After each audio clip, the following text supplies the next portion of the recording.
السلام علیکم ورحمۃ اللہ وبرکاتہ۔ اشہد ان لا الہ الا اللہ وحدہ لا شریک لہ واشہد ان محمدا عبدہ ورسولہ۔ میں گواہی دیتا ہوں کہ اللہ کے سوا کوئی معبود نہیں، وہ ایک ہے، اس کا کوئی شریک نہیں، اور میں گواہی دیتا ہوں کہ محمد صلی اللہ علیہ وآلہ وسلم اللہ کے بندے اور رسول ہیں۔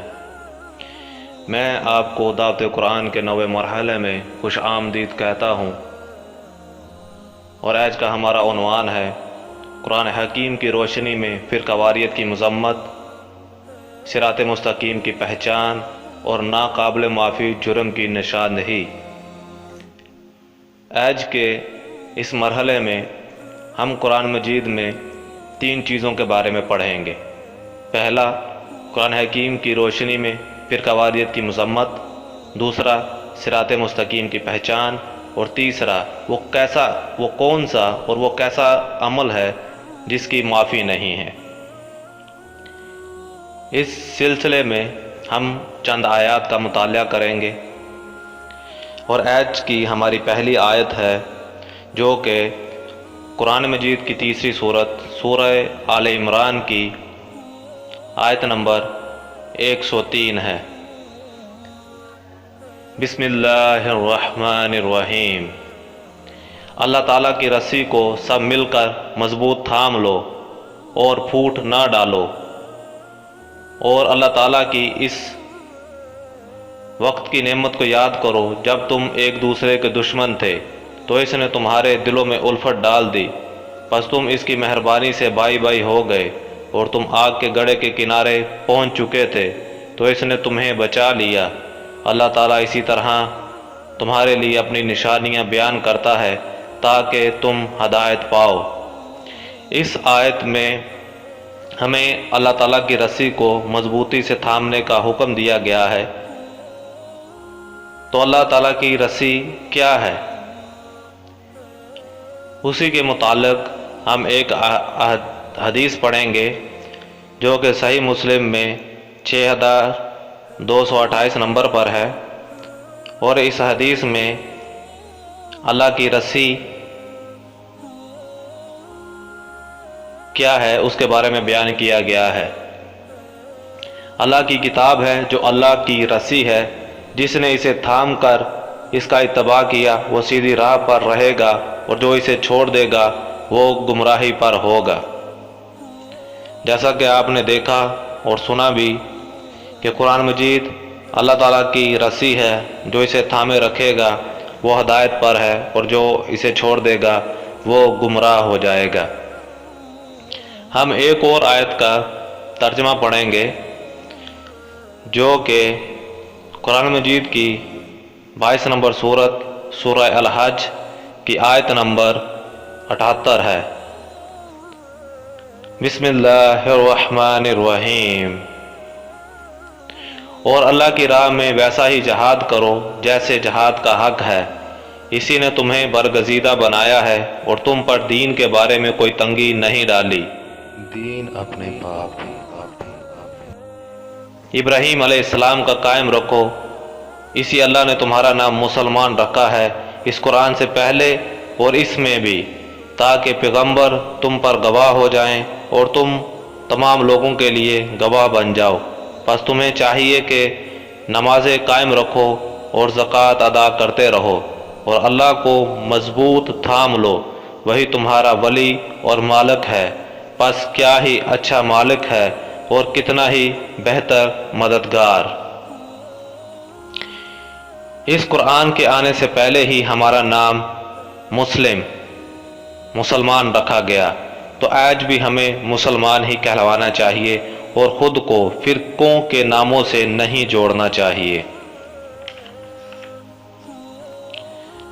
ہم چند اور آیات کا مطالعہ کریں گے جو کہ سورہ الانعام کی آیت 159 ہے۔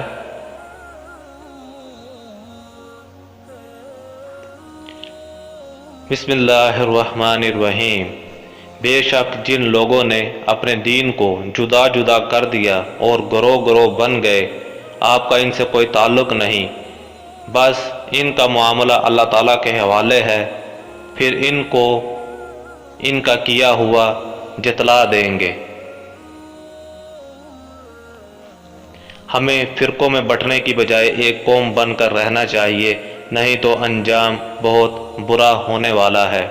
اور اس آیت میں بھی ہمیں اسی بات کا حکم دیا گیا ہے۔ اسی صورت کی ہم چند اور آیات کا مطالعہ کریں گے۔ اس سلسلے میں جو دوسری آیت ہے وہ سورہ انعام کی آیت نمبر 161 ہے۔ بسم اللہ الرحمن الرحیم۔ آپ کہہ دیجئے کہ مجھ کو میرے رب نے ایک سیدھا راستہ بتا دیا ہے کہ وہ ایک دین مستحکم ہے، جو طریقہ ہے ابراہیم علیہ السلام کا، جو اللہ کی طرف یکسو تھے اور وہ شرک کرنے والوں میں سے نہ تھے۔ آپ فرما دیجئے کہ بالیقین میری نماز اور میری ساری عبادت اور میرا جینا اور میرا مرنا یہ سب خالص اللہ ہی کا ہے، جو سارے جہاں کا مالک ہے، اس کا کوئی شریک نہیں، اور مجھ کو اسی کا حکم ہوا ہے، اور میں سب ماننے والوں میں سے پہلا ہوں، یعنی کہ میں پہلا مسلمان ہوں۔ ہمیں بھی اپنی عبادات کو اللہ کے لیے خاص کر لینا چاہیے۔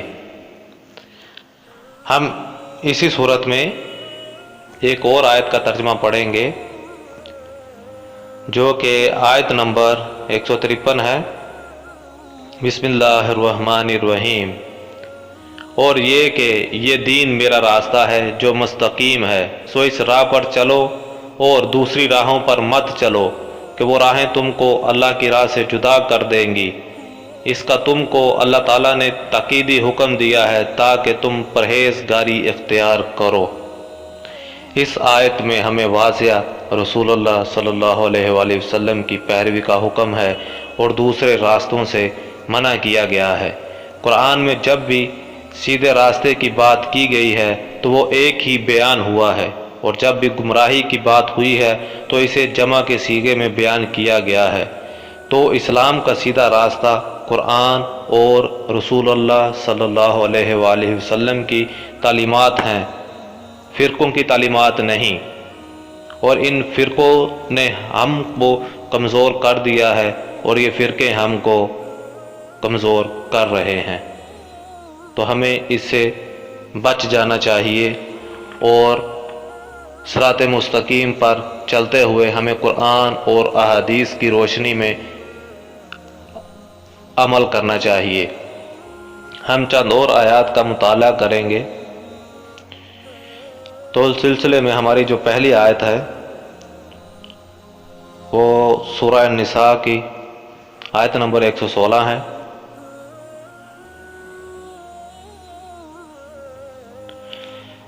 بسم اللہ الرحمن الرحیم۔ اسے اللہ تعالیٰ قطعاً نہ بخشے گا کہ اس کے ساتھ شریک مقرر کیا جائے، ہاں شرک کے علاوہ گناہ جس کے چاہے معاف فرما دیتا ہے، اور اللہ کے ساتھ شریک کرنے والا بہت دور کی گمراہی میں جا پڑا۔ ہم ایک اور آیت کا ترجمہ پڑھیں گے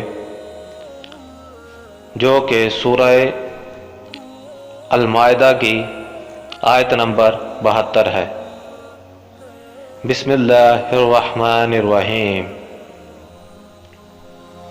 بے شک وہ لوگ کافر ہو گئے جن کا قول ہے کہ مسیح ابن مریم ہی اللہ ہے، حالانکہ خود مسیح نے کہا تھا کہ اے بنی اسرائیل، اللہ ہی کی عبادت کرو جو میرا اور تمہارا سب کا رب ہے۔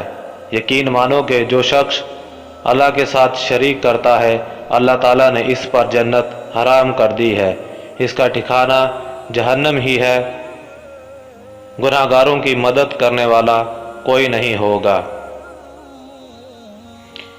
اس پر جنت حرام کر دی ہے، اس کا ٹھکانہ جہنم ہی ہے، اور گناہ گاروں کی مدد کرنے والا کوئی نہیں ہوگا۔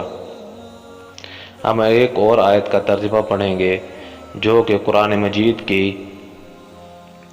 39ویں نمبر پر سورت ہے، سورہ الزمر، اس کی آیت نمبر 65 ہے۔ بسم اللہ الرحمن الرحیم۔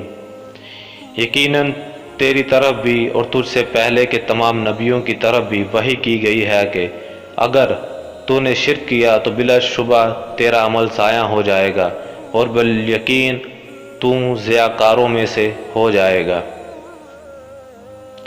جیسا کہ آپ نے ان آیات میں پڑھا کہ شرک کی معافی نہیں اور اعمال بھی برباد کر دیے جائیں گے اور جنت حرام کر دی جائے گی، تو ہمیں قرآن کی تعلیمات پر عمل کرنا چاہیے اور اس ناقابل معافی جرم سے بچنا چاہیے۔